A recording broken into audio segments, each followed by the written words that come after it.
Shalom Bapak Ibu serta para sahabat Narwastu dimanapun saat ini berada. Kiranya Bapak Ibu dan para sahabat dalam kondisi yang sehat dan bahagia. Podcast Majalah Narwastu kembali menyapa kita sekalian. Ini merupakan podcast yang ke-70. Saat ini kami berkesempatan untuk berbincang dengan seorang perempuan yang cerdas, religius, serta inspiratif. Ia merupakan seorang dosen program studi Hubungan Internasional Universitas Kristen Indonesia dan dosen program doktoral di Sekolah Tinggi Ilmu Kepolisian Jakarta.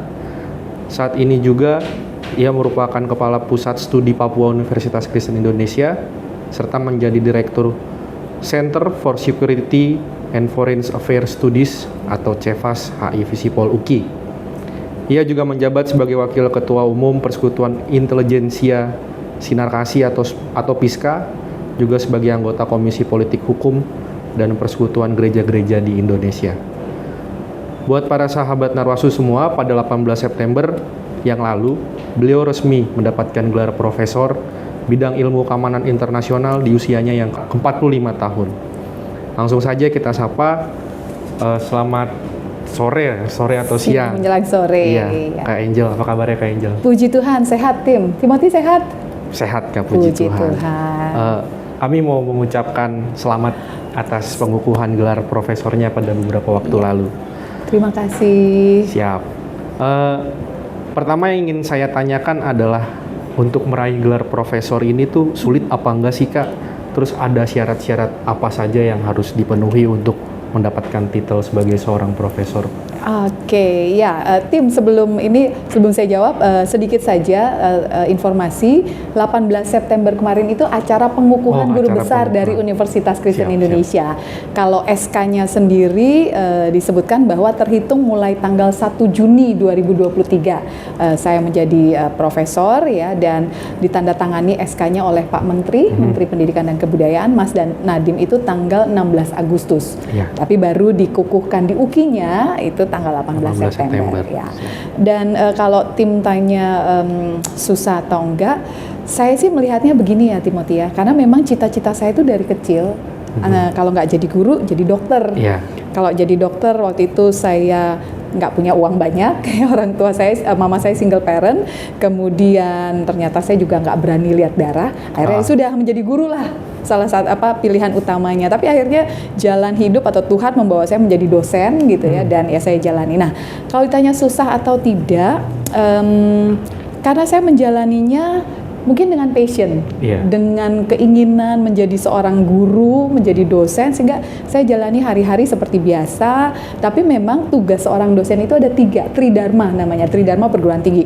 Dia harus mengajar, dia harus melakukan penelitian dan kemudian melakukan publikasi, dan dia harus melakukan pengabdian kepada masyarakat gitu. Nah, 3 poin ini yang menjadi penilaian apakah seseorang itu kemudian layak atau tidak dia menjadi profesor. Dan tentu saja ada hitung-hitungannya, jadi ada jumlah-jumlah minimal yang harus dia penuhi gitu. Ada misalnya untuk menjadi seorang profesor dia harus punya kum sebesar minimal 850 kum. Nah itu dibagi 35%-nya adalah pengajaran, 45%-nya adalah minimal 45% penelitian, kemudian 10%-nya pengabdian kepada masyarakat, dan 10%-nya penunjang. Nah jadi komponen-komponen inilah yang menjadi persyaratan. Namun ada persyaratan khusus juga untuk menjadi profesor. Dia harus punya publikasi di jurnal internasional bereputasi berdampak. Nah, bagian itulah yang seringkali menjadi lebih berat gitu ya. Kalau tridharmanya sih mungkin semua dosen bisa lakukan. Tapi kemudian ada bagian yang dia harus publikasi di jurnal internasional bereputasi berdampak. Ini yang seringkali menjadi kendala, sehingga tidak banyak atau hari ini belum banyak dosen-dosen di Indonesia yang bisa menjadi profesor. Mungkin itu yang menjadi kesulitannya di sana. Begitu Tim. Oke, berarti itu merupakan tantangannya ya? Tantangannya, betul. Kalau di luar dari itu ada lagi nggak Kak tantangan? Tantangan yang terbesar adalah lebih, kalau saya ya pribadi lebih kepada melawan rasa-rasa yang kayaknya gini, aduh saya ngerjain ini lagi, apa namanya ya, rasa jenuh mungkin itu ya lebih tepatnya. Jenuh karena sebenarnya yang saya kerjakan tuh ya itu aja setiap hari, ya mengajar, ya meneliti, menulis publikasi, melakukan pengabdian kepada masyarakat, dan setiap hari, setiap bulan, setiap semester rutin seperti itu. Tapi tentu saja sebenarnya banyak dinamikanya juga, artinya gini, ketemu dengan mahasiswa baru, ketemu dengan cara pembelajaran yang baru, bertemu lagi dengan ada aturan-aturan yang setiap berganti menteri, misalnya berganti peraturan dan kita harus adjustment. Nah itu juga termasuk bagian dari tantangan bagaimana kita beradaptasi gitu ya dengan aturan, dengan dinamika dan kesulitan-kesulitan yang ada. Begitu Tim. Tadi kan kakak bilang kalau jadi dosen merupakan sebuah panggilan atau cita-cita. Apakah profesor juga mendapatkan gelar profesor? Apakah juga sebagai cita-cita? Jujur saja tidak sebenarnya. Awalnya saya nggak pernah. Saya cita-cita mau jadi profesor enggak, tapi cita-cita saya jadi guru. Tapi Tuhan menambahkan bonus besar gitu. Jadi guru besar gitu, bukan badannya yang besar tapi ilmunya yang besar, pengabdiannya yang besar, jiwanya, hatinya yang besar, dan dedikasinya yang semakin besar untuk memuliakan Tuhan dan menjadi berkat buat orang lain. Gitu. Di usia yang bisa dibilang cukup muda lah dalam meraih gelar profesor, karena kan kadang kita tahu kebanyakan profesor kan dalam tanda kutip usianya usia lanjut di atas gitu 50 kan. Kebanyakan ya, di atas 60 juga. Gimana dukungan dari keluarga dan orang tua selama kakak menjalani itu?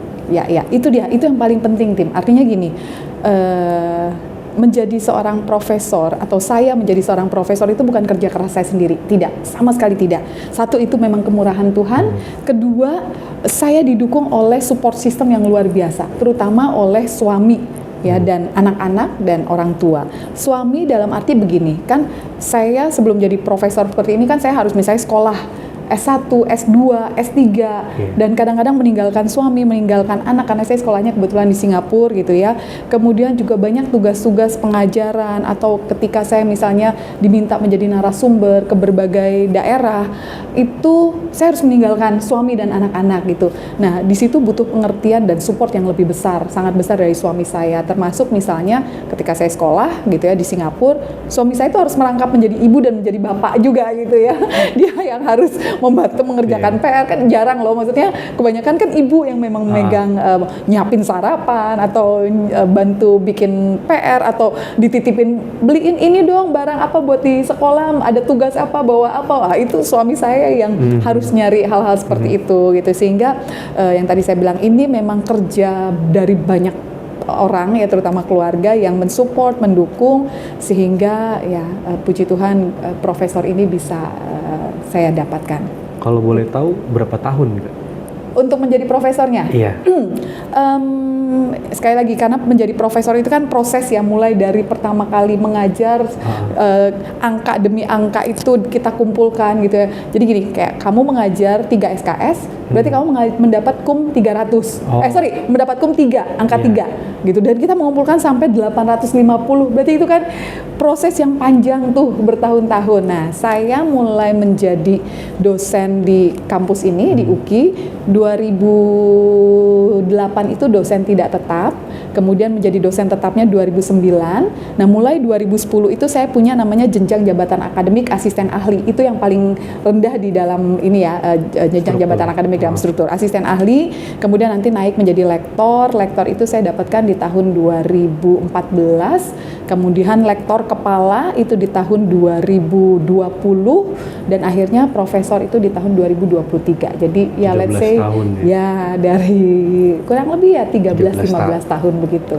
Oke, Kak, kan dalam orasi ilmiah Kakak di tanggal 18 September kemarin itu Kakak menyampaikan bahwa setelah era reformasi, negara kita ini menjadi negara yang bebas lah, memberikan kepercayaan kepada masyarakat untuk ikut aktif dalam kehidupan sosial politik, dan pemerintah mempercayakan masyarakat untuk membentuk organisasi-organisasi masyarakat yang mengakomodir semua keterlibatan masyarakat di situ.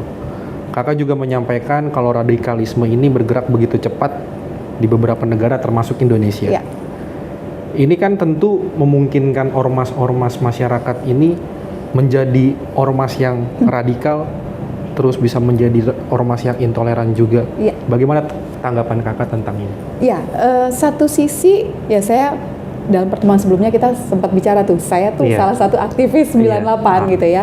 Sebenarnya satu sisi ketika masuk reformasi, tuntutan mahasiswa pada saat itu kan memang diberikan kebebasan untuk masyarakat ikut berperan, ikut terlibat dalam pemerintahan atau sistem sosial politik.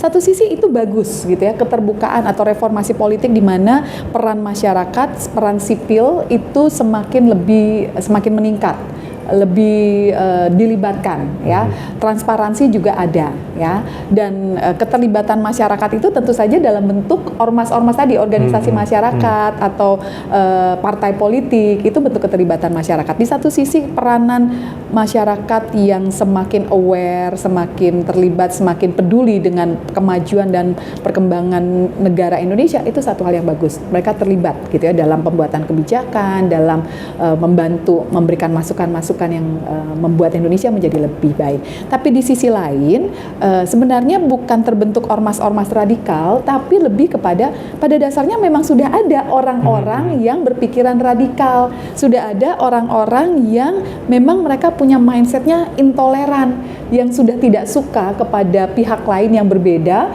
dengan basis-basis identitas seperti misalnya beda etnis mungkin atau beda agama, sehingga ketika orang-orang yang intoleran atau orang-orang yang radikal ini berkumpul membentuk ormas, itu yang mungkin menjadi tantangan untuk pemerintah atau tantangan buat kelompok-kelompok lain yang lebih toleran atau kelompok-kelompok lain yang memperjuangkan nilai-nilai yang tentu saja lebih baik gitu ya. Sementara di kelompok radikal intoleran ini kan mereka juga punya prinsip nilai-nilai yang mungkin sangat berbeda dengan kelompok-kelompok yang toleran.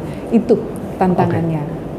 Kalau buat kakak sendiri, peran pendidikan tinggi dalam hal ini, pendidikan tinggi Kristen dalam upaya mencegah intoleransi dan radikalisme yang berujung kepada ancaman-ancaman baik masyarakat maupun negara.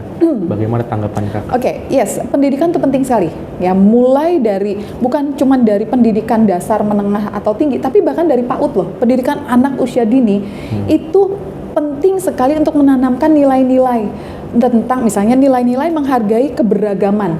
Indonesia ini kan plural, jadi janganlah misalnya anak kecil itu diajarkan tentang kita nggak boleh temenin orang itu ya karena dia berbeda dengan kita, jangan temenin Timothy ya karena Timothy hitam misalnya, atau jangan temenin Angel ya karena Angel sipit misalnya gitu ya. Identitas-identitas seperti itu justru harus dibangun ketika masih kecil. Mereka dibiasakan dengan kita ini berbeda, Indonesia ini berbeda, kaya dengan keberagaman, dan justru kita harus merayakan itu gitu. Artinya sejak usia TK atau PAUD itu gitu ya, sebelum TK kan ada PAUD tuh yang usia masih 3 tahun, 4 tahun tuh mereka sekolah gitu ya. Nah itu diajarkan bahwa yuk kita menikmati perbedaan yang ada, merayakan perbedaan yang ada dengan katakanlah misalnya nyanyi-nyanyi lagu yang beraneka ragam. Bahkan anak-anak itu suka diajarin pakai baju-baju daerah yang beraneka ragam. Anak-anak itu juga diajarkan merayakan hari raya yang berbeda. Bukan berarti kemudian kita memaksa mereka ikut perayaannya, tidak, tapi mereka tahu bahwa tiap agama punya perayaan agama yang berbeda-beda dan kita bisa menghormati itu. Nah, itu dari kecil. Gitu sampai nanti mereka besar ya, sekolah dasar, SMP, SMA dan kuliah, mereka sudah terbiasa dengan yang Indonesia itu plural gitu, dan jangan pernah merasa diri bahwa saya yang paling bagus atau kelompok saya lah yang paling hebat gitu, tidak, tapi justru keberagaman itu, perbedaan itu bisa saling melengkapi dan membuat Indonesia menjadi lebih maju, lebih kaya. Jadi penting sekali lembaga pendidikan itu terlibat dalam upaya membangun toleransi dan mencegah radikalisme. Begitu, Tim. Oke. Tahun depan kan kita pemilu kan. Ini kan mungkin bisa menjadi satu kondisi kritis dan krisis juga buat bangsa kita. Bagaimana tanggapan kakak kalau misalnya dilihat dari ilmu politik? Dalam hal ini keamanan juga kan tentu pastinya akan menjadi akan menjadi titiknya bangsa Indonesia di 2024 yang akan datang.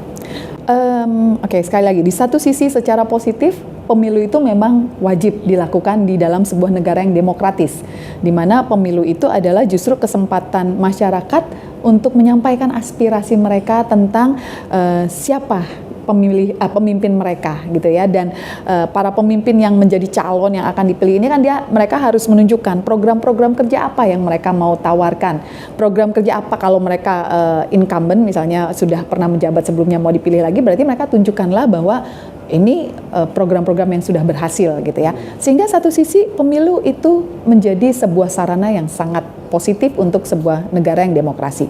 Nah, yang perlu ditanamkan adalah sekali lagi setiap orang itu berbeda, setiap pemilih itu punya calon pilihan yang berbeda, dan mari kita rayakan sekali lagi perbedaan-perbedaan itu. Partai politiknya pun berbeda-beda, program kerjanya, yang menjadi prinsip kerjanya semua berbeda-beda.